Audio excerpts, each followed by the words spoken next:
Muy buena noche, muchas gracias por estar de nuevo con nosotros en Acción Positiva.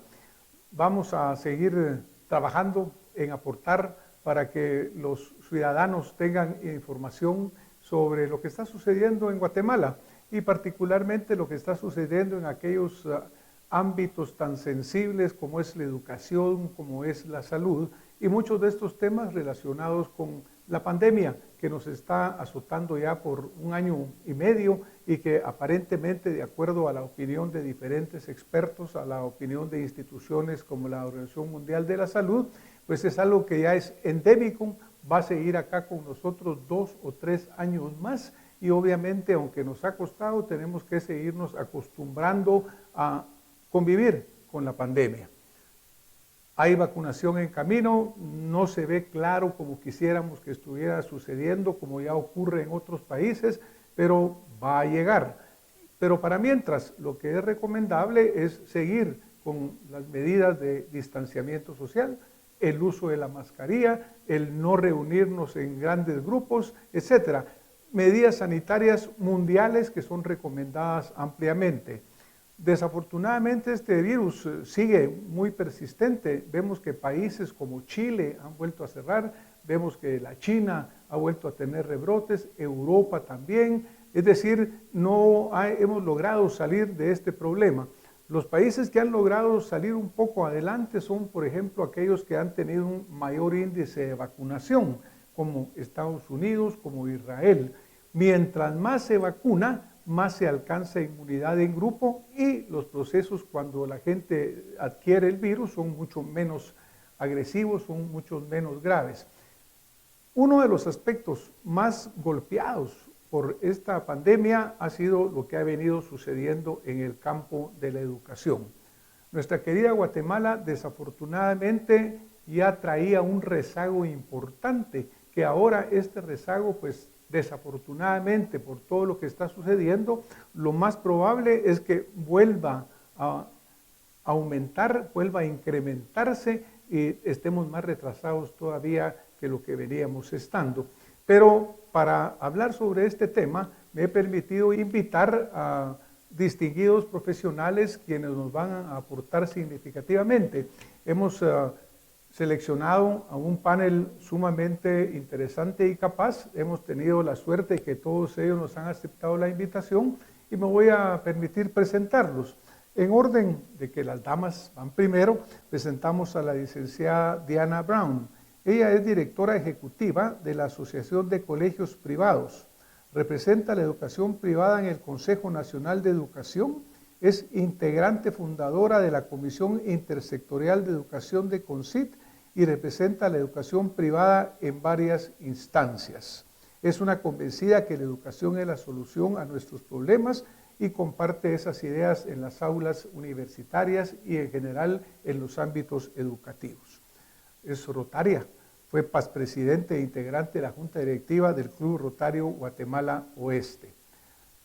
Nos acompaña también el profesor Julio Fernando Mijangos Rivas. Él es director de la Escuela Oficial Urbana Mixta número 85, Jornada Matutina Lomas del Norte.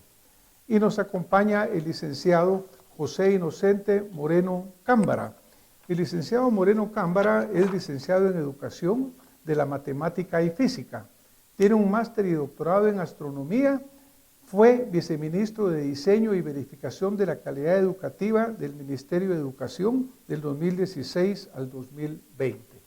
Bueno, pues tenemos la suerte de contar con un panel sumamente capaz, con una vasta experiencia que definitivamente nos van a aportar mucho conocimiento. Bienvenidos, señores invitados. Gracias por estar aquí con nosotros. Muchas gracias, licenciada. Bienvenida a Acción Positiva. Gracias. Profesor, bienvenido. Muchas gracias. Licenciado Moreno Cámbara, bienvenido a Acción Positiva. Muchísimas gracias, un saludo a todos. Bueno, pues yo comentaba en este prólogo que estuvo un poquito largo de mi parte, disculpen si me prolongué demasiado, pero vamos a darle la palabra ahora a nuestros distinguidos invitados. Obviamente, cuando hablamos de las ciencias de la salud y hablamos de los médicos, hay quienes están en la primera línea, hay quienes estamos un poquito atrás, pero obviamente todos involucrados. Cuando hablamos de la educación, pues son los profesores que están en las aulas, quienes están verdaderamente en esa primera línea de lo que está sucediendo. Y es por ello que quisiera dar la palabra para empezar al profesor Julio Fernando Mijango Rivas, quien como director de una escuela está directamente recibiendo lo que está sucediendo. Sabemos nosotros que por el hecho de que no puede haber educación presencial en muchos municipios, incluyendo pues, la ciudad de Guatemala y los municipios alrededor, por el color que tienen en la gradación del COVID, pues muchas clases no pueden ser presenciales. Pero, profesor, ¿qué está sucediendo en la escuela que usted dirige? Cuéntenos. Les agradezco bastante por este momento que les voy a compartir, agradecerles siempre en relación a la situación bastante complicada. La variabilidad que se tiene en el semáforo no es estable prácticamente, ¿verdad? Así que semáforo porque se mantiene constantemente en cambio, pero sí hemos tenido bastante ajuste en ciertas cosas que tenemos que hacer prácticamente en trabajo docente, con los niños e incluso con los padres de familia. Situación que en un momento determinado vino a afectar, como usted bien decía hace un rato, la educación, porque desde el momento que se dio el aviso de que la pandemia había ingresado a la República, fue una situación bastante complicada. Nos tocó que reorganizar muchas cosas que inclusive no estábamos tal vez capacitados para poder hacer en un momento determinado. Fue una situación bastante compleja, difícil, y a la fecha aún todavía se sigue dando. Situaciones que no solo a nosotros como docentes, como Ministerio de Educación, como Estado, sino que también si nos vamos un poquito más a lo que es nosotros, nuestro trabajo, lo que es el niño, la situación que se vino a determinar con ellos, padres de familia que en su momento el desconocimiento total qué hacer, totalmente delegado, y ver también la situación, como usted comentaba tiempo atrás, qué ha pasado con la historia de Guatemala, cómo estábamos y cómo vamos a terminar, porque hay muchos padres de familia también que desconocen, no tienen conocimientos también que nos puedan apoyar a nosotros en un momento a poder determinar ciertas actividades que tenemos que realizar con los niños. Eso vino prácticamente a complicar la situación y a caer en un momento también de desesperación el qué hacer, o yo no sé qué hacer porque no domino este tema. Y situaciones también económicas, muchos padres de familia que se quedaron también sin trabajo, o en un momento determinado, bueno, no tenemos los medios, o sí tenemos los medios, pero resulta que el poco dinero que tengo lo voy a utilizar en un momento determinado para utilizarlo en lo que es la tecnología, o si uso la tecnología, dejo de percibir lo que es la comida. Entonces el padre de familia también eso le viene a afectar y viene a determinar qué es lo que más le va a favorecer y qué es lo que más le urge hacer. Nos hemos dado cuenta que a pesar de que estamos en un área urbana, la situación es bastante complicada. Familias que sí tienen acceso a internet, familias que definitivamente no tienen acceso, y tenemos que buscar la alternativa. Con los que podemos trabajar, los compañeros de trabajo que prácticamente están en la escuela son los que se dedican, según el grupo que tienen a su cargo. Ahí se puede determinar también qué tanta capacidad puede determinar para que el docente o la docente se pueda acoplar a una situación de tecnología, sino pues reacomodar y reajustar aquellas situaciones que definitivamente no se pueden dar. Pues muchísimas gracias, profesor. Mire, usted nos ha sacado acá una serie súper interesante de temas que obviamente se conocen, se vislumbran, pero por ejemplo usted ha tocado el tema de la parte económica, de cómo afecta esta pandemia a las familias, pues porque obviamente muchas personas o se han quedado sin trabajo o han tenido baja en sus ingresos de una forma o la otra. Usted señala muy bien el hecho que los padres o nadie estábamos preparados a que esto viniera y que la preparación de los padres para ayudar a los hijos en las tareas no necesariamente son tan preparados para hacerlo. Así que muchos puntos interesantes. Licenciada Diana, ¿no nos quisiera comentar usted algo sobre lo que ha venido diciendo el profesor? Efectivamente, yo concurro con lo que dice el profesor Mijangos en el sentido que aunque sean centros educativos privados, debemos recordar de que hay muchos que son pequeños y también con fuentes económicos muy limitados. Y los padres de familia de igual manera están sufriendo de que o tienen que tener una baja de uno de los padres de familia dentro del hogar porque implica de que con la inseguridad de que un día el color del tablero de alerta sanitario es naranja, el otro día es rojo o hay algunas tendencias, es una incertidumbre muy grande. Entonces, como por ejemplo, yo creo el profesor no me dejará mentir, hace 2 semanas de un día para el otro nos cerraron las aulas. O sea, un lunes amaneció un nuevo acuerdo ministerial a que el día martes se cerraran las aulas. Doctor, ¿se puede imaginar cómo eso afectó a la estabilidad doméstica en todos los hogares donde estaban asistiendo algunos de los alumnos? Y creo que aquí es muy importante que los niños que estaban atendiendo centros educativos públicos y privados era voluntario primero su asistencia y a solicitud de los padres de familia, siempre y cuando se cumplía con lo que eran los protocolos sanitarios. Entonces, ese era como que tenían el permiso del Ministerio de Educación porque también tuvieron una visita ocular para ver que todo estaba en orden. ¿Por qué? Porque el bienestar del niño es primero, su salud.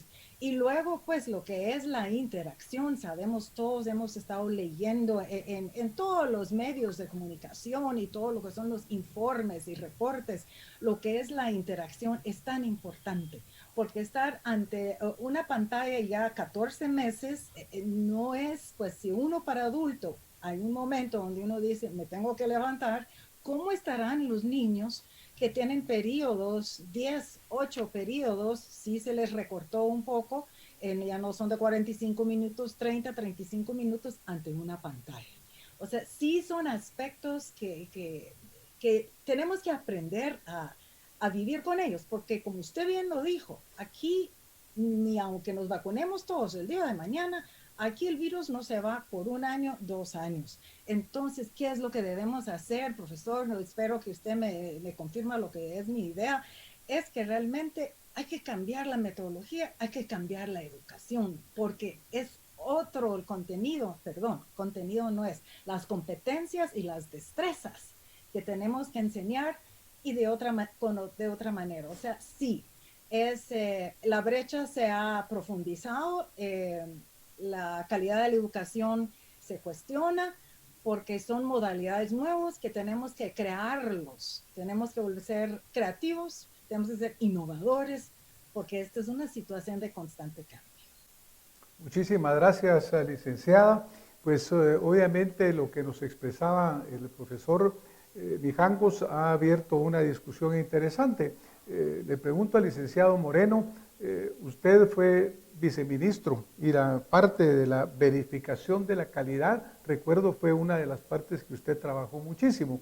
Ahora obviamente esta calidad ahora se ve afectada, como indica la licenciada Brown, ha cambiado no el fondo, porque en teoría seguimos teniendo el mismo pensum, pero obviamente la metodología y el acceso ha cambiado.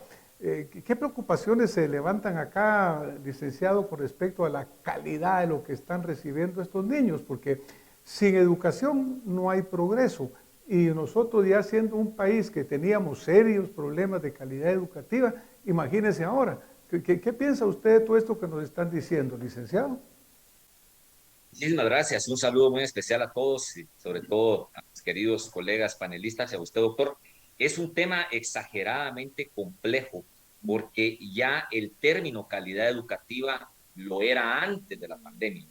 Es decir, el concepto de calidad educativa es multidimensional y abarca muchos factores del proceso educativo.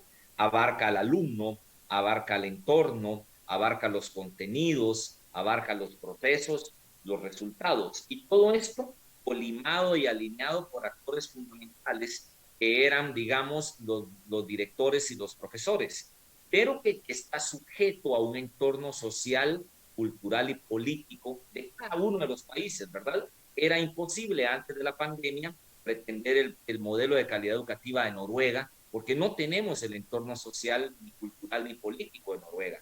Teníamos que tener el nuestro, pero veníamos con rezagos, como usted muy bien lo dice, y creo que no nos preparamos lo suficiente para un evento de estos porque no lo veíamos venir.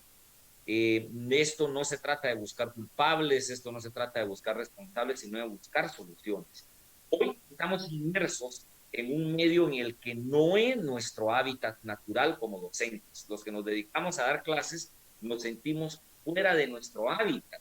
Esto es como que si yo fuera un nadador de piscina y nado muy bien los 100 metros planos, los 100 metros en piscina, pero me llevan ahora al mar y ahí tengo que vencer primero las olas para poder llegar a la tranquilidad de las mismas. Nos sacaron de nuestro hábitat. No es culpa de nadie, parece ser, dice la historia y la estadística, que pueden ser procesos cíclicos. Ahora, ¿qué hay que hacer en este momento? Siempre he apelado a que nuestro mayor talón de Aquiles es el proceso de formación del docente. Nosotros no tenemos un proceso de formación continuo y constante, a pesar de que la ley lo exige. Nos acomodamos muchísimo a esto y hoy por hoy vi una prueba de fuego en donde no teníamos guantes de asbesto y nos estamos quemando temporalmente. A mí me tocó dando clases en la universidad con generaciones de 20, 21 años que, siendo nativos digitales, no pudieron adaptarse muy rápido a la modalidad de entrega. ¿Qué hay que hacer en estos casos? En este caso hay que fortalecer el liderazgo del maestro. Hay que fortalecerlo muchísimo. Hay que acompañar mucho al padre de familia en el proceso educativo, porque hay que entender que históricamente los padres de familia también se alejaron un poco del proceso educativo y la rutina era ir a dejar al alumno a la escuela o al colegio, lo recojo después y que duerma, que haga sus tareas, lo despierto y lo llevo a la escuela o al colegio. Se volvió un ciclo en el que no pensábamos mucho, sino hacíamos por rutina las cosas. Pero hay que acompañar al padre de familia porque él también se vio castigado en su entorno laboral, él también tiene presiones que resolver, pero si trabajáramos en conjunto lo podríamos hacer. Y por último, hay que acompañar muchísimo al alumno en las diferentes etapas según las competencias que nos interesen fortalecer. Porque no es lo mismo darle acompañamiento en este medio virtual a un niño de primero primaria que a un niño de sexto primaria, que a un jovencito de segundo o tercero básico. Entonces tenemos que ver qué es lo primordial. Creo que lo más importante acá, y yo no quiero juzgar a las autoridades porque no soy quien, yo cometí errores estando en la gestión pública, porque soy humano, nunca los hice adrede, pero cometí errores. Es afinar un mecanismo de comunicación asertiva hacia todos los actores del sistema educativo. ¿Cuál es el rol de un director, del padre de familia o de un alumno? Eso nos puede ayudar muchísimo. Muchísimas gracias, licenciado. Vamos a regresar al profesor Mijangos. Profesor, obviamente lo que usted nos generó al principio con su participación en el panel, pues ha permitido una exposición brillante de nuestros panelistas, tocando puntos sumamente importantes. Por ejemplo, los docentes con los que usted trabaja, con los que trabajan sus niños, ¿cómo están ellos recibiendo este cambio? ¿Cómo se han podido capacitar? ¿Y qué se puede hacer para apoyarlos a que verdaderamente sean parte verdaderamente participativa de lo que está sucediendo? Gracias, doctor. En relación al tema que está exponiendo usted en este momento, créame que yo estoy agradecido prácticamente con el grupo que tengo en la escuela, porque debido a las circunstancias que se nos han presentado, hay momentos que han tenido ellos que ver cómo reacomodan ciertas técnicas también, de metodologías, como bien lo comentaba el licenciado y la licenciada, para poder darle seguimiento al proceso educativo. Se han dado diferentes medios también por parte del ministerio, en el cual ha sido una oportunidad de poder seguir participando en ciertas capacitaciones que nos puedan ser de beneficio en un momento determinado. Con ciertos grupos también, la situación que se nos vaya manifestando según se vaya dando la situación. Son momentos que, como le comentaba, las compañeras de trabajo son las que han ido reacomodando esto. Porque cuando hablamos también de trabajo, no solo voy a delegar función, que el ministerio nos envíe trabajo, no. Cuando se habla del ministerio, nosotros somos parte, nosotros tenemos que integrar. Si nos brindan apoyo, ¿cómo integrar también eso a lo que estamos trabajando con los niños y niñas? E inclusive lo que ustedes comentaban con los padres de familia. Porque el padre de familia está complementando el proceso, como bien lo comentaba el licenciado José, de que muchos se fueron, se desligaron y dejaron que miren los maestros que hacen. Y es tripartito prácticamente este proceso en el cual uno tiene que estar participando para poder mejorar el proceso educativo. Situaciones que algunas veces no se manifiestan al 100% con la comunidad.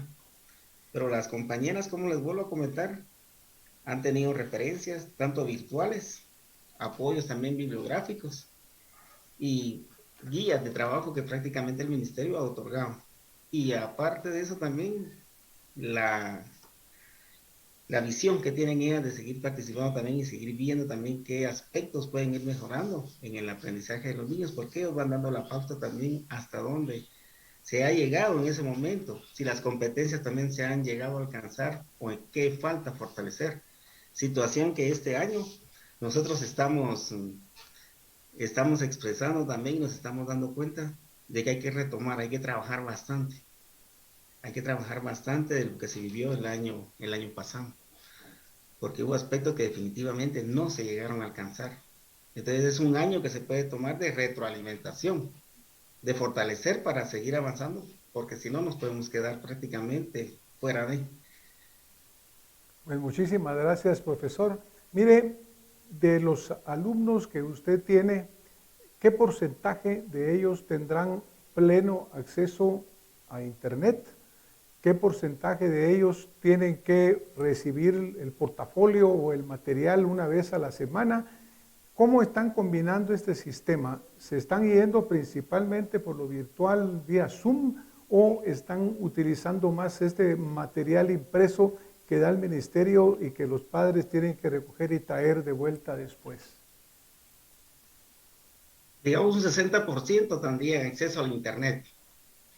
Lo demás se trabaja impresión prácticamente física que se les tiene que dar, el apoyo prácticamente a los que definitivamente no tienen el medio de cómo hacer. Todo este material son guías elaboradas por los propios docentes, como les decía anteriormente, en complemento de guías también aportadas por el ministerio, para poder ir determinando y alcanzando las competencias. Sí se necesitaría mucho también de varios aspectos, porque como platicamos hace un rato, la situación es bastante compleja y el tiempo considero es lo que prácticamente es lo que nos vino a agarrar prácticamente tardío en esto, ¿verdad? No estábamos preparados y es la situación que se nos vino a perjudicar. Entonces nosotros debemos tener prácticamente un enlace directo con los padres de familia y lo estamos haciendo continuamente, cada 8 días, en base a lo que se está trabajando y lo que estamos viendo y lo que podemos ir mejorando también. Y si esto no resulta, pues modificarlo y hacerlo en otras opciones. Hay grupos, porque no puedo generalizar también.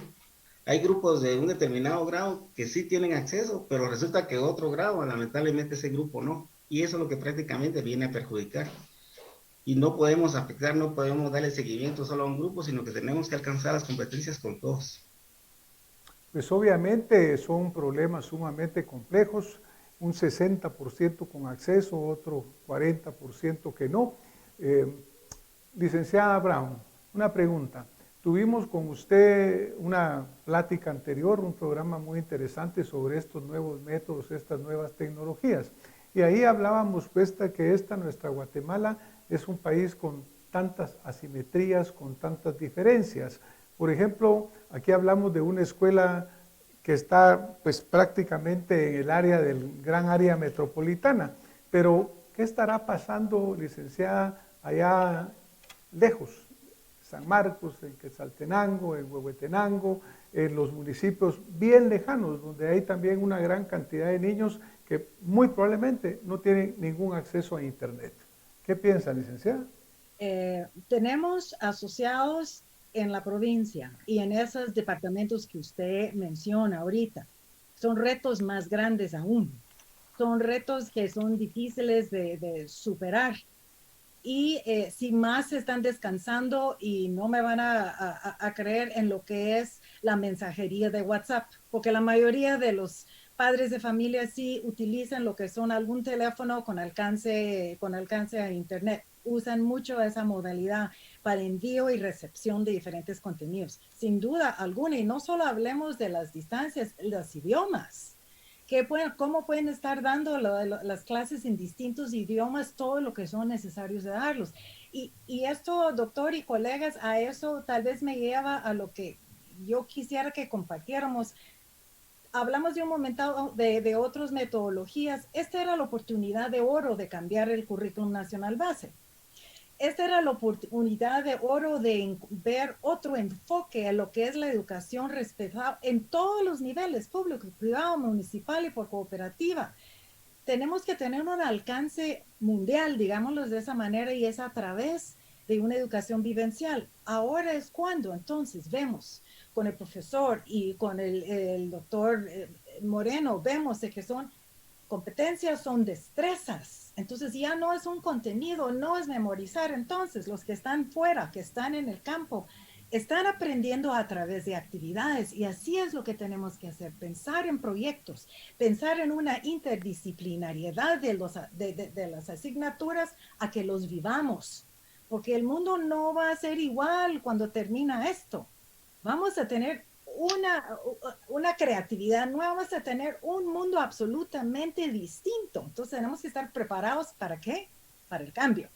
Preparados para ser flexibles, tener cuestionamiento, un discernimiento, un pensamiento crítico. Todo eso lo tenemos que tener los docentes, padres de familia y los alumnos. Tenemos mucha responsabilidad con los padres de familia. Darles apoyo a que ellos aprendan al lado de los alumnos para que sea un proceso de crecimiento integral de la comunidad educativa. Padres de familia, alumnos, docentes. Complejo, la palabra ideal es complejo, pero es el momento del cambio. Ahora es cuando. Ahora usted dijo una palabra acá que pues valdría la pena la reflexionáramos. Usted dijo, era el momento. Es decir, es el momento, pero ¿quién tiene que escuchar? ¿Quién tiene que cambiar? ¿Quién tiene que romper el molde para que verdaderamente podamos entrar a ese cambio de modelo que usted menciona, licenciada? Recordemos que el currículum nacional base es el contenido mínimo obligatorio. Todo centro educativo tiene que cumplir con lo que es el CNB. Y eso viene desde la etapa inicial hasta diversificado. Entonces, era claro, el año pasado fue, podríamos decirlo, como una especie de laboratorio, en el sentido que todos íbamos aprendiendo sobre la marcha, porque como usted bien lo dijo, era una situación no solicitada que hubo que responderle. Pero ahorita este año ya sabemos cómo trabajar a distancia, ya sabemos cómo trabajar de una manera híbrida y cómo modificar lo que son las metodologías. Pero en quien es el que dispone de una CNB es el Ministro de Educación. Entonces tiene que poder entre todos buscarle una dinámica actualizada, una dinámica vivencial para que de verdad nuestros alumnos puedan enfrentar el mundo. Es un mundo pequeño, es un mundo de comunidad, el mundo grande con las destrezas que necesita. Todavía es posible, pero ¿qué se necesita, doctor? Voluntad. Eso es lo que se necesita. Pues muchas gracias, licenciada. Obviamente, vuelvo a mencionar, porque tenemos que mencionar de nuevo, que nuestro maravilloso país, que es un país verdaderamente bendito de Dios, es un país con unas grandes riquezas, es un país con unas grandes oportunidades, pero desafortunadamente es un país con unas grandes diferencias, sumamente marcadas, sumamente asimétrico. Entonces, lo que sucede acá en un área, en la ciudad de Guatemala, incluyendo áreas diferentes de la ciudad de Guatemala, es otra cosa que lo que sucede en la Guatemala lejana, en la Guatemala departamental. Licenciado Moreno, ¿qué piensa usted de esto que está diciendo la licenciada Diana? Yo lo miro muy congruente de que ante la nueva situación, ante las nuevas metodologías y obviamente ante los nuevos desarrollos que el mundo está teniendo, ¿cómo deberíamos nosotros hacer ese cambio? ¿Es un cambio factible? ¿Qué piensa, licenciado? Sí, pues muchísimas gracias por las apreciaciones de Julio y de Diana, porque creo que son muy acertadas en varias líneas y etapas. Primero quiero felicitar a Julio porque él reconoce que él es parte del Ministerio de Educación y que no todo puede venir de las autoridades de turno, sino que hay cosas que tienen que nacer del actor principal, como usted bien lo dijo, el docente. El cambio sí se puede, se necesita de voluntades, se necesita de una voluntad magisterial muy grande por un lado, se necesita de una voluntad política muy fuerte por otro lado, pero esto no va a nacer de la autoridad hacia abajo. Creo que el proceso en este momento debiera de nacer de los docentes hacia arriba. El cambio podría tener una buena cuna para su nacimiento si se empiezan a organizar redes educativas por regiones, según las necesidades, según los entornos parecidos, según las condiciones de similitud, que los profesores se empiecen a juntar, hagan redes de trabajo educativo y empiecen a elaborar rúbricas en las cuales localmente yo identifico las necesidades y voy buscando soluciones para esas necesidades. Porque aquí usted dijo algo muy lindo. Guatemala es un país hermoso, pero tiene 22 distintas nociones de desarrollo.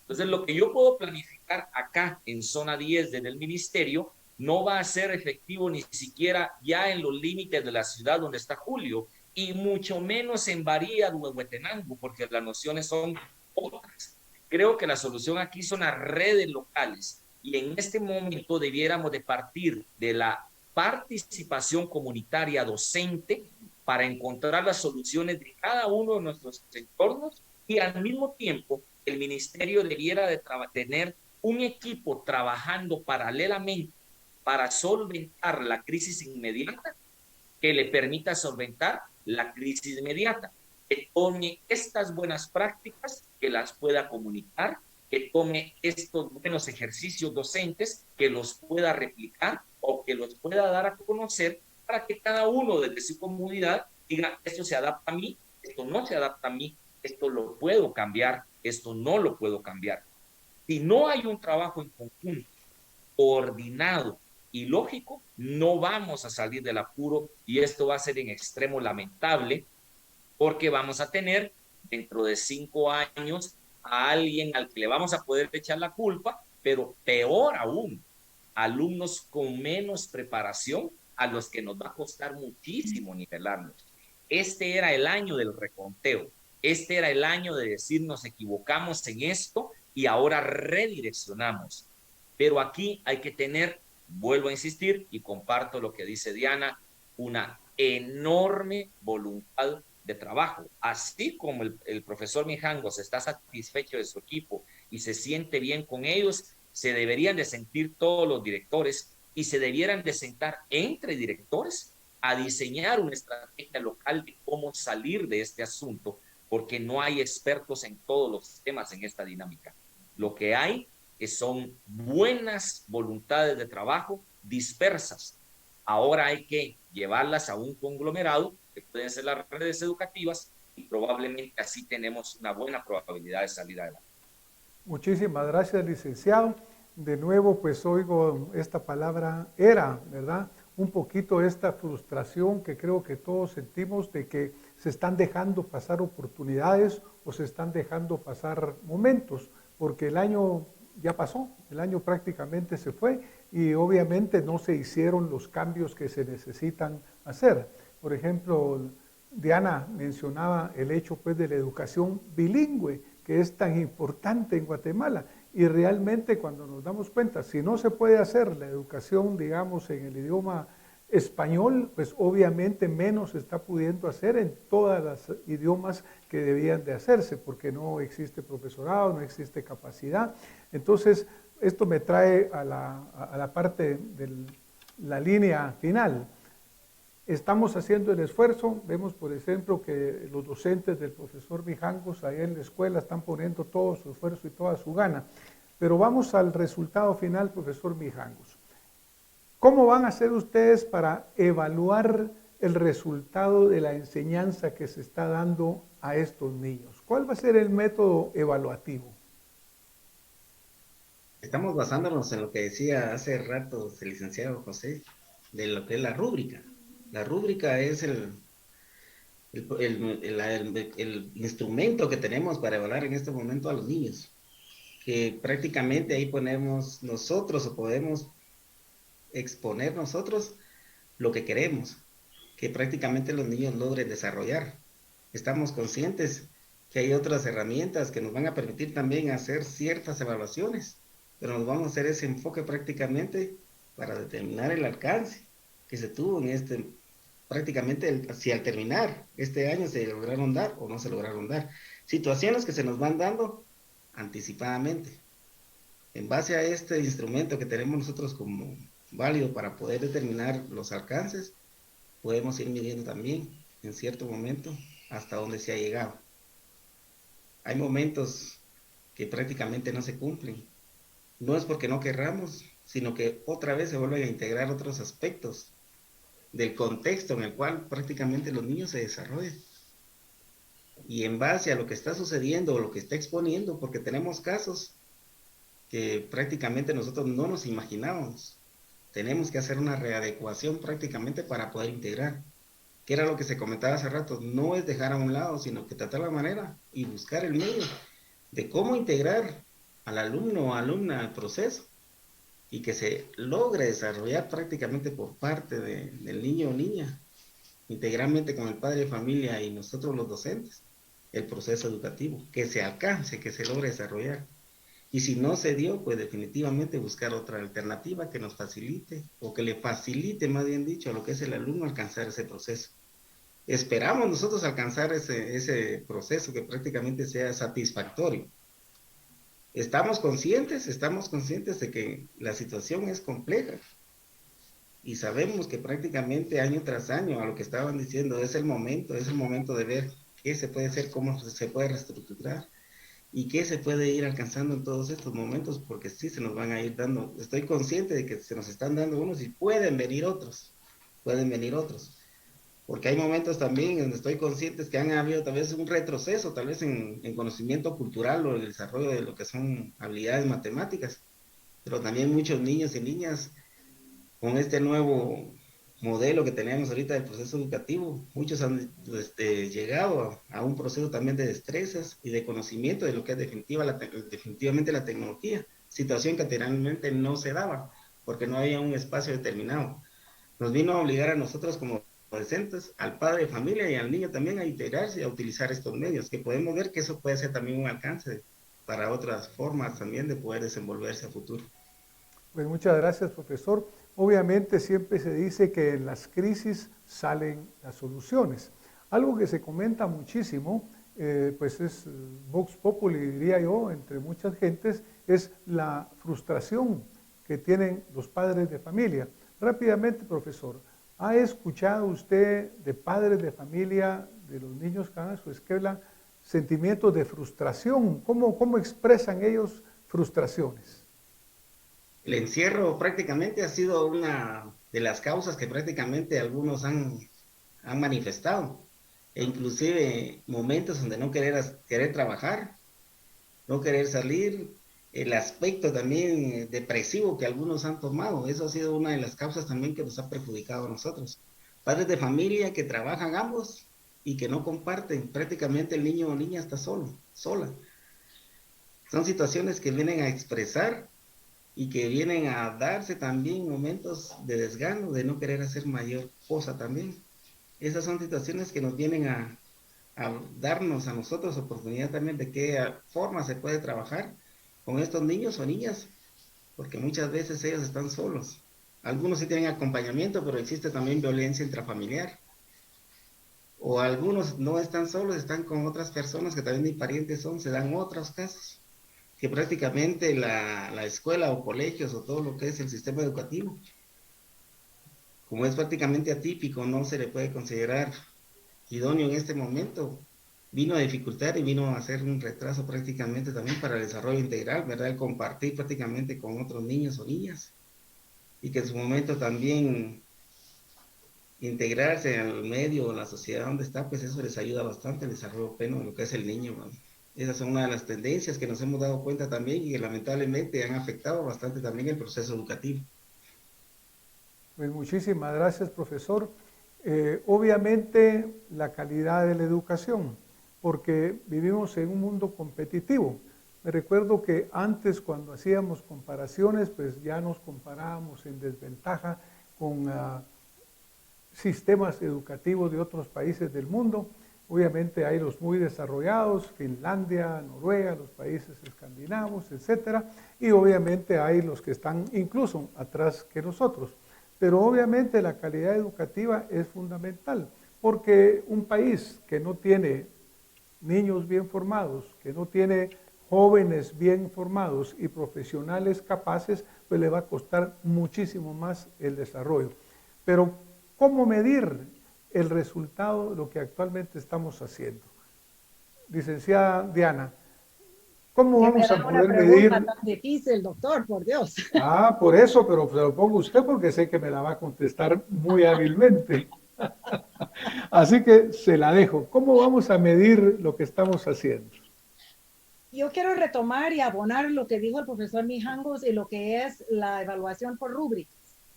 Una rúbrica, además de lo que es un parámetro muy hábil para medir, porque la medición es muy importante, para mí es sumamente valioso porque implica una responsabilidad de parte del alumno. El alumno tiene que medirse, automedirse si cumplió o no cumplió. Y esa es parte, y para mí es de la ganancia, si lo podemos decir de esa manera, de lo que es la pandemia, de lo que estamos viviendo. Un conocimiento de uno mismo, ¿ya? Entonces, si yo tengo una tarea, un proyecto, lo que fuese, y yo me va a ponderar mi docente a través de una rúbrica, esa rúbrica permite de que yo reconozca no lo hice bien, o sí lo hice bien, o lo hice a medias, etcétera, etcétera. Esa rúbrica entonces permite que el alumno mejore primero internamente y luego externamente. Entonces, eso primero hay que comparar y la comparación es odiosa, yo lo sé, lo dicen las abuelitas, la decimos las abuelitas, las comparaciones son odiosas, sin embargo, se va viendo yo entre mí no lo hice bien. Entonces yo no debo de medir si mi compañero lo hizo mejor que yo tengo que medirme a mí misma. Y esa es la calidad que tiene que desarrollarse, doctor. La calidad es personal, es integral. Entonces esa es la gran ganancia. El año pasado no salimos para nada. Estuvimos encerrados y ese encierro nos permitió crecer internamente, viajes. Estoy hablando de padres de familia, docentes y alumnos, reconocimientos de mis limitaciones, reconocimientos de lo que son mis destrezas y mis bondades y mis talentos. Y esa ponderación ahora es aplicarlo. No podemos, y regreso a lo que es las nuevas metodologías, no podemos caer en lo de antes, sino que esta metodología de rúbricas nos permite medirnos y ser yo lo estoy haciendo bien o mal y autoexigirme a mí misma, no con estrés, sino que con conocimiento de uno mismo. Esa es la calidad que debe ser el que se tiene que provocar adentro de cada persona.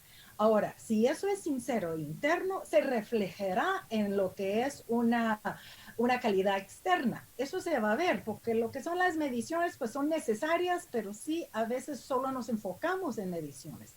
Son destrezas, capacidades, competencias que ahorita es cuando. Así es que yo rúbricas 100 puntos y yo desarrollo, yo me mido mi calidad, si lo estoy haciendo bien o mal, y de ahí también provoco a que los que tengo al lado lo hagan de igual manera. Bueno, yo creo que, como decía hace un momento, de las crisis salen cosas buenas porque también estamos viendo que se pueden generar cierto tipo de virtudes o cierto tipo de esfuerzos que al final son positivos en la formación de los estudiantes, pues para que ellos tomen este tipo de criterios, este tipo de acciones, este tipo de actitudes. Licenciado Moreno, ¿qué nos quisiera comentar usted con respecto a lo que hemos escuchado anteriormente de los dos distinguidos panelistas? Bueno, dos cosas muy importantes. Número uno, ese trabajo de rúbrica que se hace en la evaluación de los estudiantes también tiene que ser trasladado a la evaluación de lo que estamos haciendo como maestros o de lo que estamos haciendo como autoridades educativas en cualesquiera de los niveles. Por eso decía yo que hay que tener redes educativas donde se construyan rúbricas que nos permitan salir adelante como contexto. Entonces hay que tener una rúbrica dirigida al alumno para su evaluación, porque lo que Diana dice es cierto, es una ventana de oportunidad para que crezca él internamente, esa mejoría interna le permita ser mejor externamente. Pero es exactamente lo mismo a nivel institucional. Es decir, hay que construir rúbricas de calificación del sistema que nos permitan evidenciar los problemas que tenemos y cómo podemos salir adelante. Ese es un aspecto importantísimo. El otro aspecto importantísimo y que a mí me preocupa muchísimo, y usted sabe, doctor, que yo nunca he mentido y nunca le mentí cuando fui a su programa, ni en mi ejercicio de función pública, es el gremio profesional universitario está muerto. Los colegios no han hecho nada. El Colegio de Humanidades no ha hecho nada para atacar esta crisis. Hay foros importantísimos que han hecho más que ellos. Por ejemplo, Dianita ahora está en la Junta Directiva de la Comisión Intersectorial de Educación. Hay un consorcio de universidades, hay un Consejo de Educación Privada Superior. ¿Dónde estamos los colegiados profesionales tratando de encontrarle una solución a esta crisis? Yo aprovecho su foro, doctor, para lanzarle un reto al Consorcio de Universidades, al Consejo de Educación Privada Superior, a la propia comisión que tuve el gusto de dirigir durante 2 años, a la CENACYT, a que organice talleres de trabajo que nos ayuden a encontrar las ventanas de respiro en este sistema y que más aún dejen marcados los pasos de la tan deseada disrupción educativa que tendríamos que tener. Si no lo vamos a hacer ahora que estamos en crisis, y le agradezco mucho que usted dice que siempre de las crisis salen buenas cosas, si no lo hacemos ahora que estamos en crisis, doctor, vamos a regresar a una normalidad que no era la de antes y vamos a caer en el mismo marasmo de antes, con la misma inercia de antes, y nos vamos a lamentar en la próxima pandemia, en el próximo desastre o en el próximo evento que nos paralice. Así que eso es una invitación realmente a que los gremios profesionales se unan y por primera vez reconozcan que la educación es el engranaje más importante de cualquier sociedad. Y todos debiéramos estar buscando soluciones. De repente la cooperación puede redirigir sus fondos y sus fuerzas para armar un foro intersectorial serio, no una mesa técnica. En Guatemala todo se mata con esas técnicas. Un foro de soluciones para el sistema educativo, porque nos está atacando desde la escuelita de mi querido amigo Julio, en ese nivel tan pequeño, hasta la universidad, y nos está carcomiendo el tiempo. Solo el ingenio va a poder hacer que esto salga adelante. Pues muchísimas gracias. Yo creo que todos ustedes, los distinguidos panelistas, han venido haciendo resaltar un tema que es sumamente importante, y es el tema de la participación, el involucramiento. Así como se hablaba, pues, que los docentes allá en la escuelita están participando, están haciendo su esfuerzo, pues es obvio que, como también decía el licenciado Moreno y la licenciada Diana, pues esto tiene que salir prácticamente, usando el término que se utiliza, de las bases, tiene que salir de la población para generar este movimiento.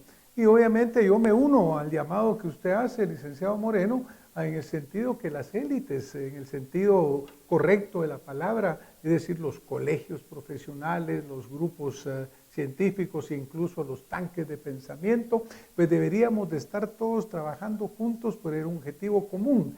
La claridad de que la educación es fundamental, yo creo que es conocida, la traemos desde antes, la hemos dejado por allá a un lado, pero es un hecho totalmente claro que si la educación no se le da la prioridad que requiere, nuestro país nunca va a salir adelante.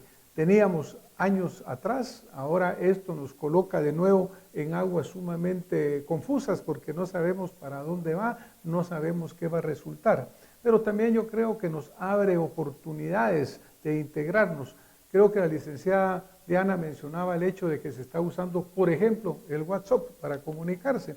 Recordemos que prácticamente en Guatemala hay más teléfonos inteligentes que habitantes, aparentemente. Es decir, ese uso de la tecnología tiene que venir a ayudarnos, pero tiene que haber un cambio en la mentalidad, un cambio en el pensum, un cambio en la visión de qué tipo de estudiante es el que queremos formar y para qué.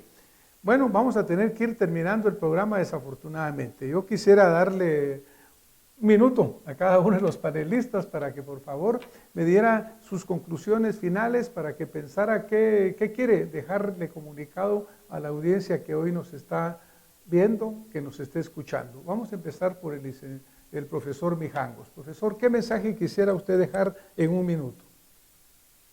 Le agradezco bastante, doctor, para cerrar aquí el panel que usted estaba comentando. Un llamado a la población en general y en sí, a que todos nos unamos y que todos somos partícipes en este momento.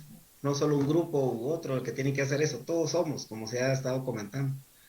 Si todos llegamos a esa concientización, considero que el sistema va a mejorar, principalmente la educación, porque vamos a ver que estamos en un nuevo proceso que prácticamente vino a cambiar todo y en el cual nos tenemos que adecuar e introducirnos y salir adelante para la solución apropiada del sistema, prácticamente de la República, como también de lo que es toda la población en general.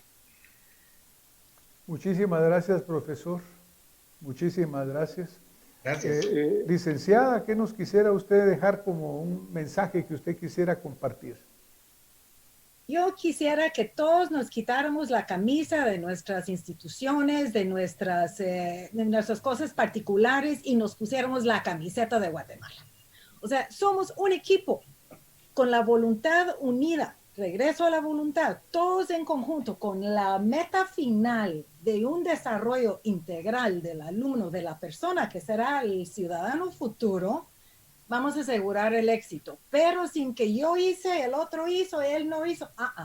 Somos equipo, misma camiseta, Guatemala. Salgamos adelante peleando por la educación. Muchísimas gracias, licenciada. Licenciado Moreno. Bueno, en muy pocas palabras, número uno, que nos involucremos en el sistema educativo, que creamos en la educación, y número dos, que una invitación a mis colegas docentes. Si algún profesional tiene la capacidad de ser agente de cambio en cualquiera de las sociedades, es el maestro.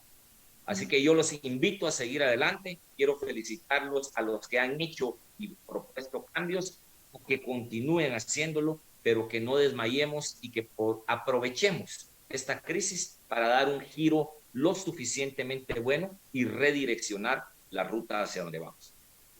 Pues muchísimas gracias a los distinguidos panelistas que nos han acompañado esta noche.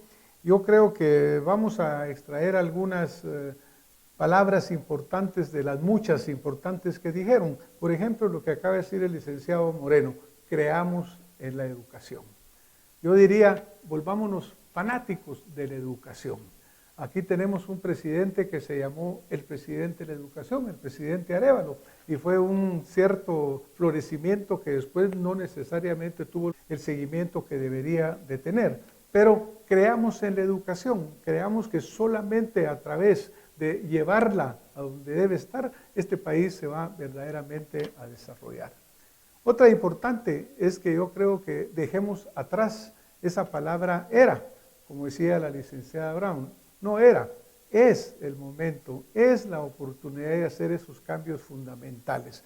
Todavía tenemos nosotros abierto el espacio, tenemos abierta la oportunidad de cambiar lo que hay que cambiar, de cambiar la actitud mental, de cambiar la visión y de integrarnos a este cambio ante el cual la pandemia nos pone de repente enfrente. Hay quienes dicen que la normalidad, como la conocíamos, nunca va a regresar, porque la nueva normalidad va a ser otra cosa ya. De todas maneras ya va a ser diferente.